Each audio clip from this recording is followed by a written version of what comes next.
জীবন সুখময় করতে চাইলে দাম্পত্য জীবনের কোনো গোপন কথা কারোর সাথে শেয়ার করা যাবে না। এটা কবিরা গুনাহ, এটাকে হারাম বলে ঘোষণা দিয়েছে কে? এটাকে বিষ্ণু বলেছেন আযমুল আমানা। স্বামী স্ত্রীর মধ্যে যে অন্তরঙ্গ মুহূর্ত কাটে, এই মুহূর্তগুলোর কথা কারোর সাথে শেয়ার করা যাবে? নীলফামারীর যুবক ভাইরা চিল্লায় বলে এগুলো শেয়ার করা যাবে? বিষ্ণু বললেন খবরদার, এটা আযমুল আমানা। স্বামীর সবকিছু স্ত্রীর কাছে আমানত, স্ত্রীর সবকিছু স্বামীর কাছে আমানত। আবার বিষ্ণু বলেছেন যারা স্বামী স্ত্রীর গোপন দাম্পত্য জীবনের কথা অন্যের কাছে শেয়ার করে দেয় তারা হলো আশারুন নাস, পৃথিবীর মধ্যে সবচাইতে নিকৃষ্ট মানুষ। এরা নিকৃষ্ট, এদের চাইতে নিকৃষ্ট কেউ হতে পারে না। উলাইকা কাল-আনআম বাল হুম আদাল। এরা পশুর চাইতে নিকৃষ্ট, যারা স্বামী স্ত্রীর প্রাইভেট কথা, পার্সোনাল কথা মানুষের কাছে বলে বেড়ায়। আর সিবা হারাম, এই গোপনীয় সব কথাগুলোকে অন্যের কাছে প্রকাশ করা হারাম করেছে কে?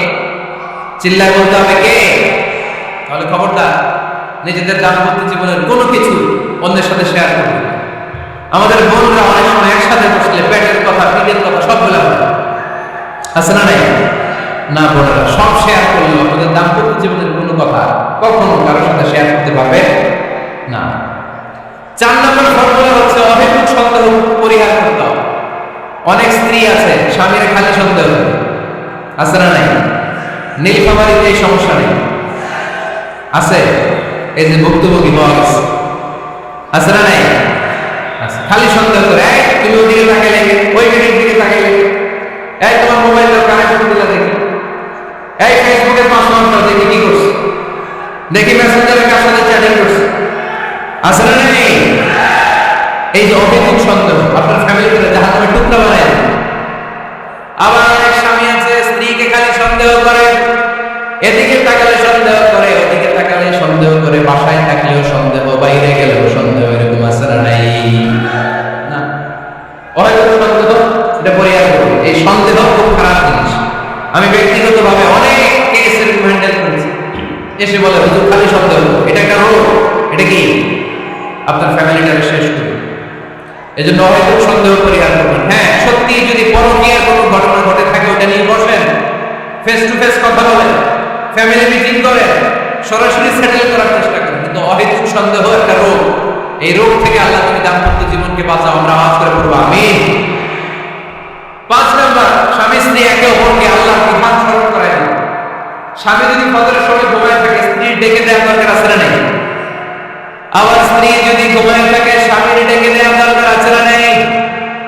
কোন স্বামী যাবে জান্নাতে, তার স্ত্রী যাবে জাহান্নামে। আবার স্ত্রী হবে জান্নাতি, স্বামী যাবে জাহান্নামে। এরকম আমরা চাই নাকি?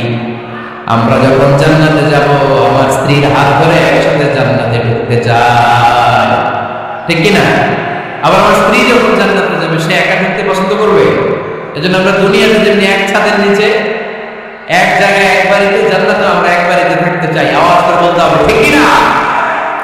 এজন্য গবেষকরা বলেছে স্বামী স্ত্রীর ভালোবাসাটাকে তারা বলে লাভ পিরামিড। কি পিরামিড? লাভ পিরামিড। এই ত্রিভুজ আকৃতি। কি রে ভাই? আচ্ছা, লাভ পিরামিড, ত্রিভুজ আকৃতি, ট্রায়াঙ্গেল।